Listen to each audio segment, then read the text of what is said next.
Hello everyone, it's me again, Alexei, and you're probably watching Ask a Friend. And tonight my friend is Shawn.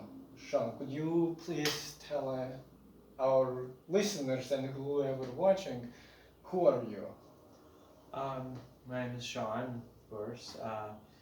I was a former atheist before coming to Christ. I spent some time um, pastoring a church in Newcastle, but I stepped down to focus on my marriage and to um, just make sure that I'm still meeting the qualities and qualifications for being an elder or a pastor in the church.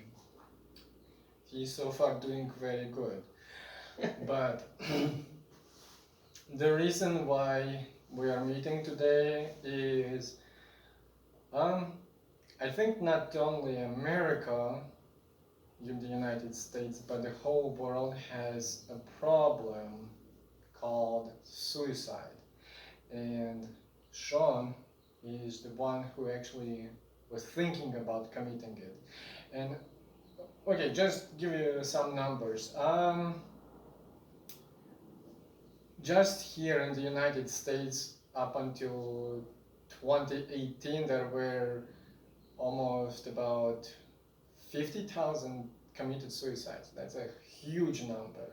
And right now, maybe because of this coronavirus going on, the number went up. So there are lots of people just dying. And Shawn, since you had these thoughts, how things started, can you tell us, please? Yeah, I think this is a good conversation to have because right now everybody is experiencing um, suicidal thoughts.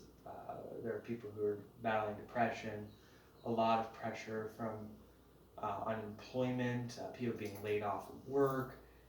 So it's a good conversation to have, but hopefully telling my story on camera would help because I've referred my testimony and have done it in several places, but I haven't always just went to the nitty gritty about suicide, um, which is a big part of hopefully the book um, Ali and I are writing.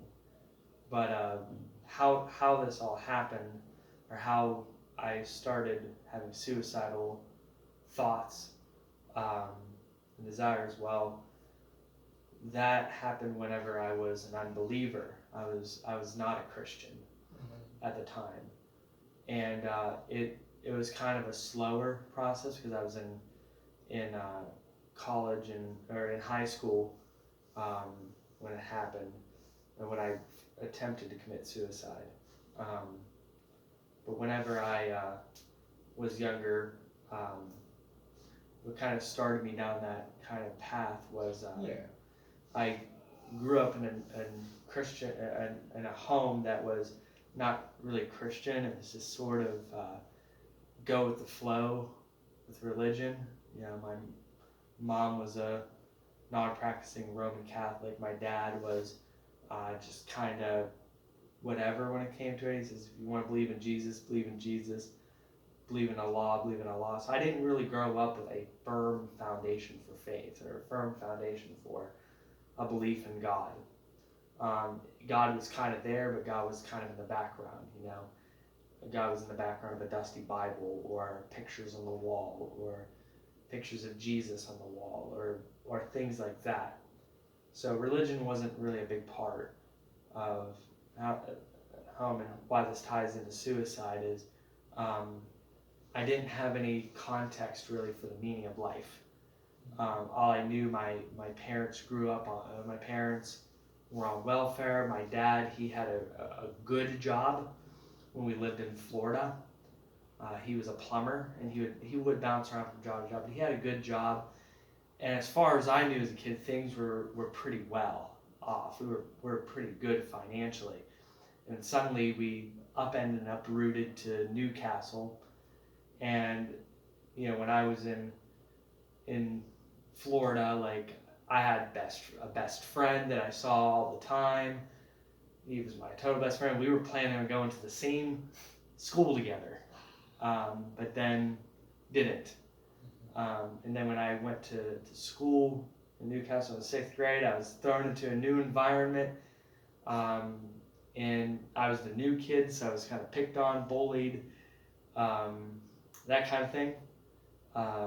Didn't really fit in because I was from Newcastle, but I wasn't a Newcastle person. So spent a lot of time my 6th grade and 7th grade year being kind of picked on, bullied in school. And, I liked going to school because of education. It was drilled into me by my father to enjoy education. But it was something that was a part of my life that was important to me because my dad kind of taught me that the reason we're so poor and things are so bad is because my dad didn't go past a 6th grade education, and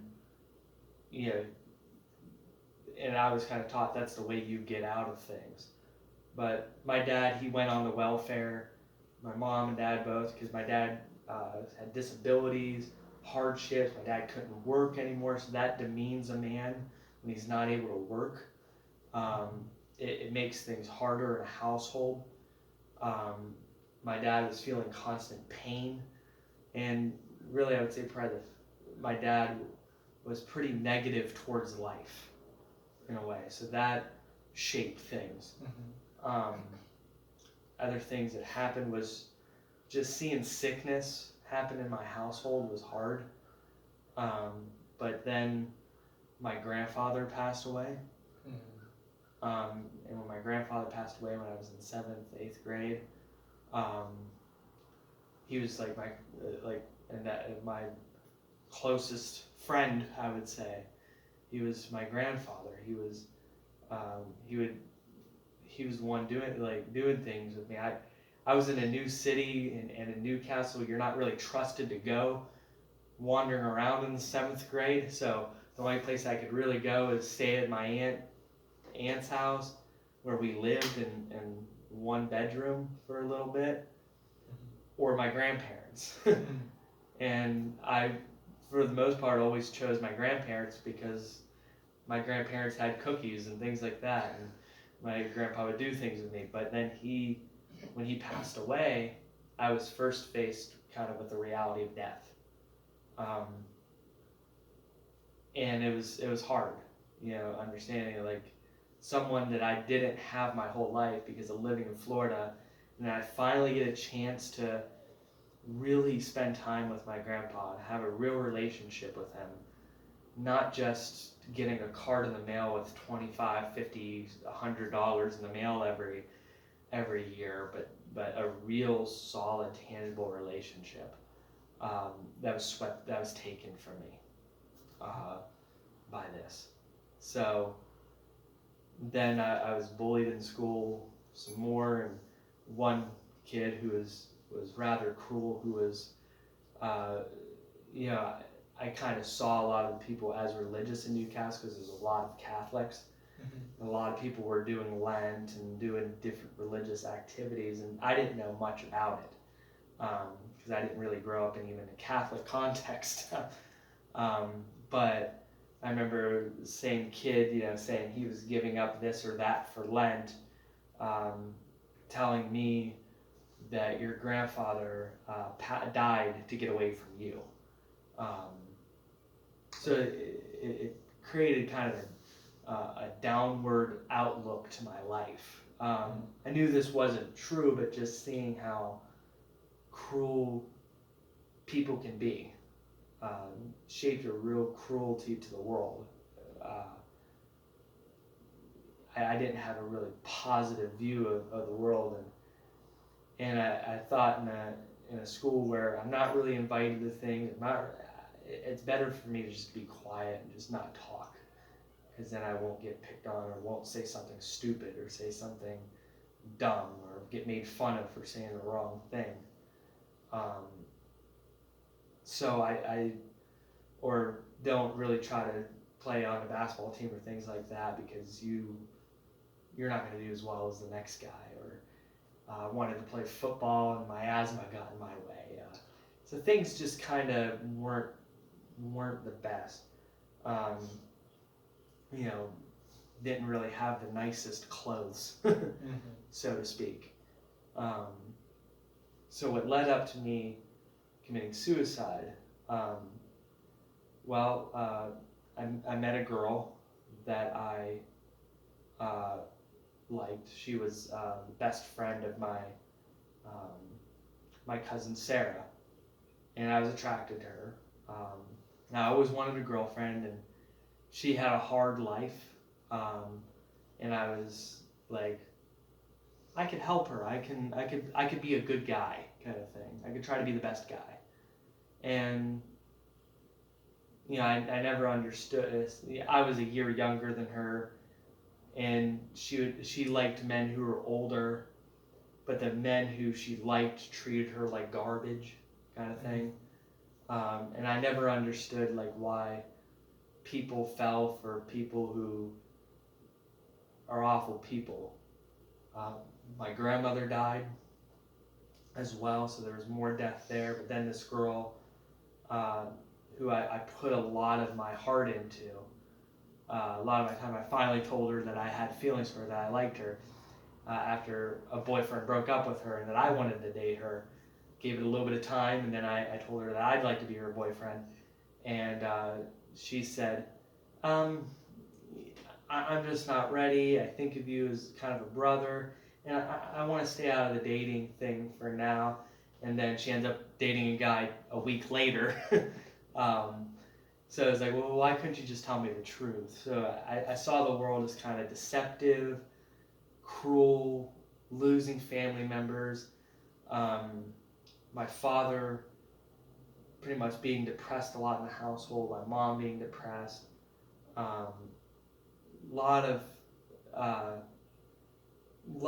envy in my life towards others who had things that I didn't have. I like, why am I growing up this way? Why couldn't I be born this way? Why couldn't I be the cool kid in school? Why do I have to asthma? Why I can't play football? Why am I not as smart as the smartest kid in school? I always felt like I was kind of the outcast in school, that I was just kind of there. But what kind of led me to suicide was that breaking point with this girl. And she was an atheist, and she got me into atheistic thought, to where being an atheist was kind of a freeing thing, like to feel like, religion is bad, religion is terrible, kind of thing. That part happened kind of later, but those thoughts did creep into my mind that I'm just an animal. Oh, sorry, Alexei. No, you're good. You did mention something about becoming an atheist, and at that point, did you think of it as a way of escape? Yeah, I would say that. I would say becoming an atheist felt like I was going against where I felt my culture was going. It was. So you kind of became rebellious. Yeah, I would say like it was a way of rebellion. I mean, Christianity really became a way of rebellion for me, but atheism became more that I can. It was really a rebellion against God, who gave me this awful life that I saw that atheism became like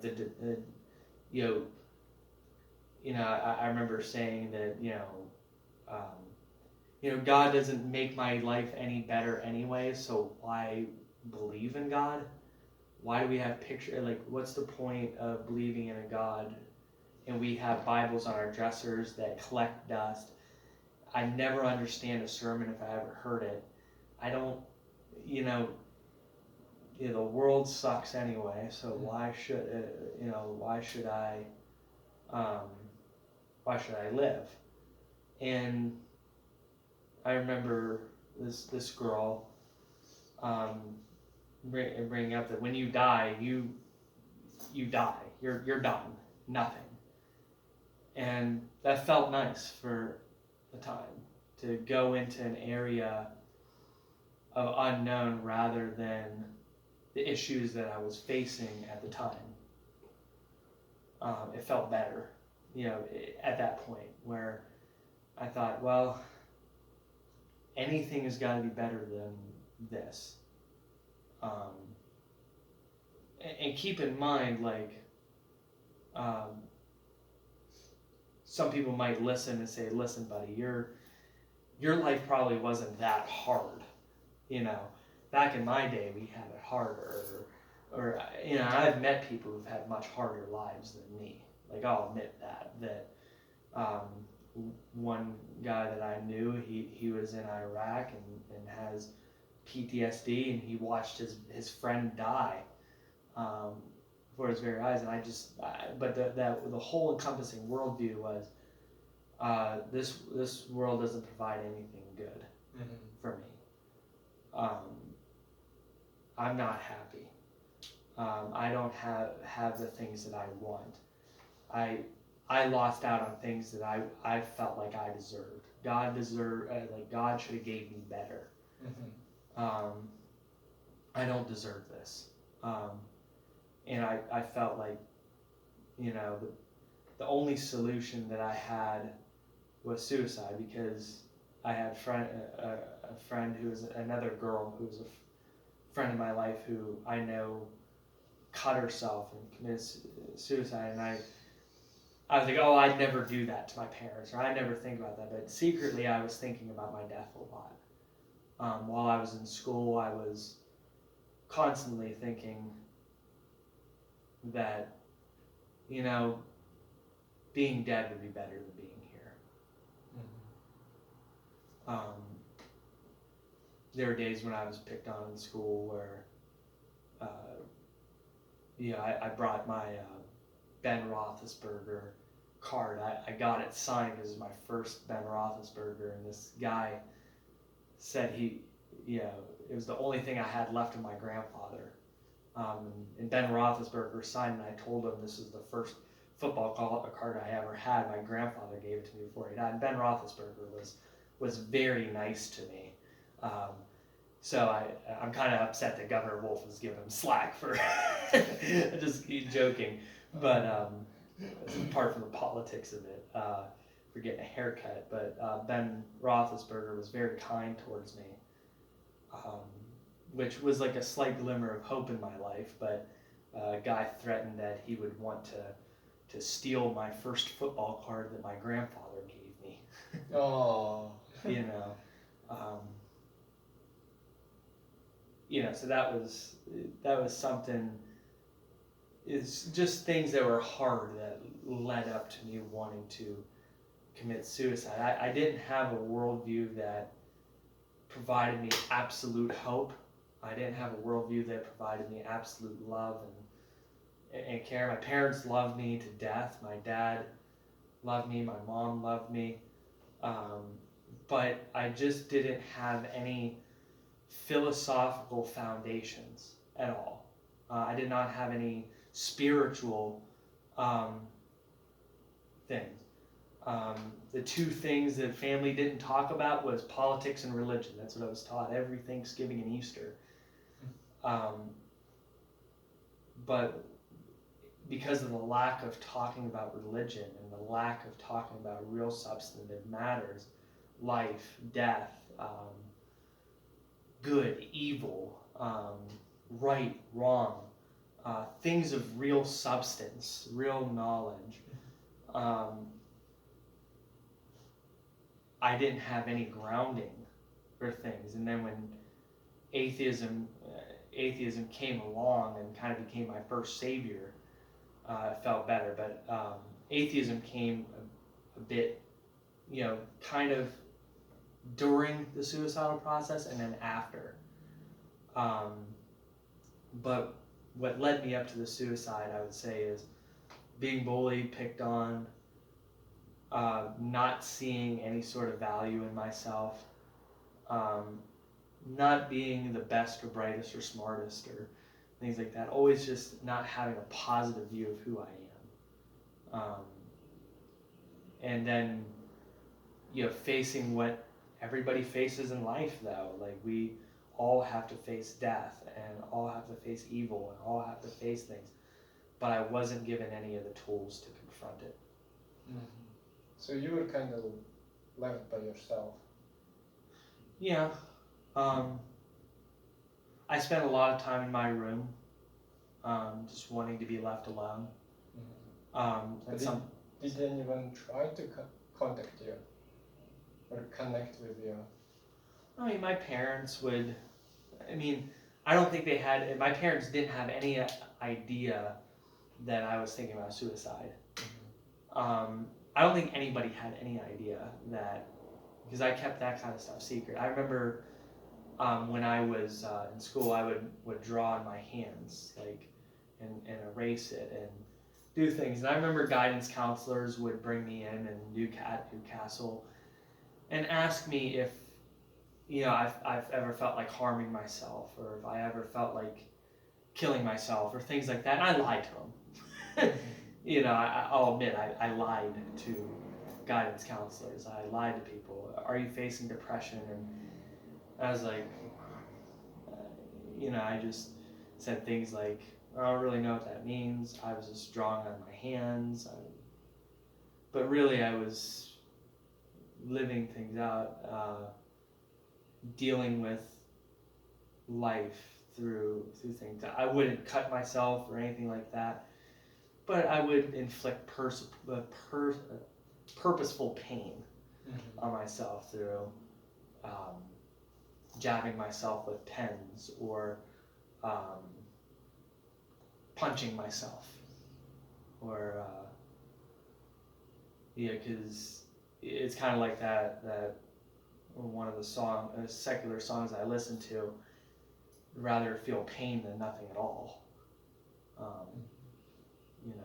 And so yeah, those are the things that kind of led up. And any questions to probe a bit? I will have them later, but for now, thank you that you joined us, and Shawn, really thank you for sharing this, because from just knowing you, you did go through a bunch of stuff, and none of them were really happy ones. Yeah. But I'm glad I do know you and you didn't do anything, but we'll take a break and we'll be back shortly.